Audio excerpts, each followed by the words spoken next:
যদি হাত পা না থাকা মানুষটি পুরো দুনিয়াকে মোটিভেট করতে পারে, তাহলে বন্ধু আপনি একটু ভাবুন যে আপনি কত কিছু করতে পারেন।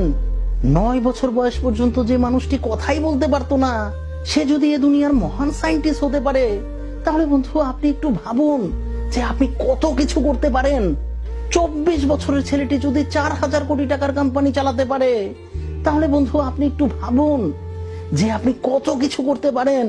আর যে মানুষটা না চলতে পারে না বলতে পারে, আর সে মানুষটাই যদি পুরো দুনিয়াকে নাড়া দিয়ে দিতে পারে, তাহলে বন্ধু আপনি একটু ভাবুন যে আপনি কত কিছু করতে পারেন।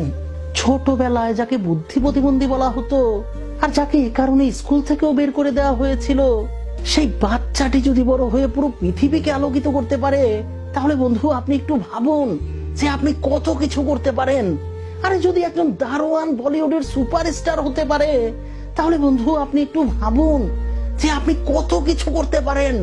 দুবেলা খাবার তো দূরের কথা, নিজের শরীরকে ঢাকার জন্য যাকে এবং তার পরিবারকে গাছের লতা পাতা দিয়ে পোশাক বানাতে হতো, এবং সেই অল্প শিক্ষিত মেয়েটি যদি বড় হয়ে আমেরিকার সেরা মহিলা ধনী হতে পারে, তাহলে বন্ধু আপনি একটু ভাবুন যে আপনি কত কিছু করতে পারেন। সংসারের হাল ধরার জন্য যাকে ছোটবেলায় চায়ের দোকানে কাজ করতে হয়েছিল, সে যদি বড় হয়ে ভারতের প্রধানমন্ত্রী হতে পারে, তাহলে বন্ধু আপনি একটু ভাবুন যে আপনি কত কিছু হতে পারেন। জীবিকা নির্বাহের জন্য যে মানুষটিকে মিডিল ইস্টে গিয়ে 2 বছর পেট্রোল পাম্পে কাজ করতে হয়েছিল, সে মানুষটি যদি পরবর্তীতে ভারতের সেরা ধনী হতে পারে, তাহলে বন্ধু আপনি একটু ভাবুন যে আপনি কত কিছু করতে পারেন। আরে ক্লাস 9-এ 3 বার ফেল হওয়া ছেলেটি যদি জেদ নিয়ে একাগ্রতার সাথে পরিশ্রমের মাধ্যমে নিজেকে বিশ্ব সেরা ক্রিকেটার বানাতে পারে, তাহলে বন্ধু আপনি একটু ভাবুন যে আপনি কত কিছু করতে পারেন। আচ্ছা, যে মেয়েটি অ্যাক্সিডেন্টে একটা পা কাটা গেল এবং অপর পায়েও রড লাগানো হলো, এবং যার স্পাইনাল কর্ডেও প্রবলেম ছিল, সেই মেয়েটি যদি জেদ নিয়ে ওই অবস্থা নিয়েই এভারেস্ট জয় করতে পারে, তাহলে বন্ধু আপনি একটু ভাবুন যে আপনি কত কিছু করতে পারেন।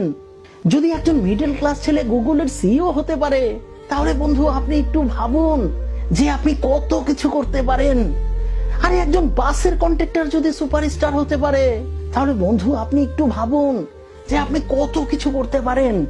যদি একজন পল্লী গ্রামের সাধারণ ছেলে পাকিস্তানের মতো সামরিক শাসকদেরকে লেজ গুটিয়ে পালাতে বাধ্য করতে পারে, তাহলে বন্ধু আপনি একটু ভাবুন যে আপনি কত কিছু করতে পারেন।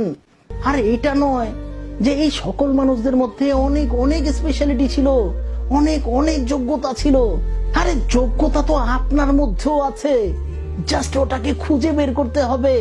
আর যেদিন আপনি আপনার সম্ভাবনাকে আইডেন্টিফাই করতে পারবেন, আর যেদিন আপনি আপনার পটেনশিয়ালিটিকে রিয়েলাইজ করতে পারবেন, সেদিন থেকেই ঝাঁপিয়ে পড়ুন। যেভাবে সিংহ তার শিকারের উপর ঝাঁপিয়ে পড়ে, তখন পৃথিবীর কোনো শক্তি আপনার স্বপ্ন পূরণে বাধা হতে পারবে না। আপনি ওই সব কিছু করতে পারবেন যা আপনি করতে চাচ্ছেন, এবং এই শক্তি, সামর্থ্য, যোগ্যতা আপনার ভেতরেই আছে। তাহলে আপনি নিজেকে এত দুর্বল কেন ভাবছেন? আরে বন্ধু, দুর্বল আপনি নন, দুর্বল আপনার চিন্তা ভাবনা। নিজের চিন্তা ভাবনাগুলোকে উন্নত করুন, নিজের ভেতরের সক্ষমতাকে চেনার চেষ্টা করুন। বন্ধুরা, এই ভিডিওতে বলা কথাগুলোর সাথে যদি আপনি একমত হন, তাহলে নিচে কমেন্টে নিশ্চয়ই জানাবেন, এবং এই দৃষ্টিভঙ্গিটাকে, এই চিন্তা ভাবনাগুলোকে পুরো দুনিয়াতে শেয়ার করে দিবেন। মহান সৃষ্টিকর্তা আমাদের সকলকে সহজ এবং সরল পথে চলার তৌফিক দান করুন। আপনার জীবন মঙ্গলময় হোক, শান্তিময় হোক, এ প্রত্যাশা রেখে আজকের মতো বিদায় নিচ্ছি। আসসালামু আলাইকুম।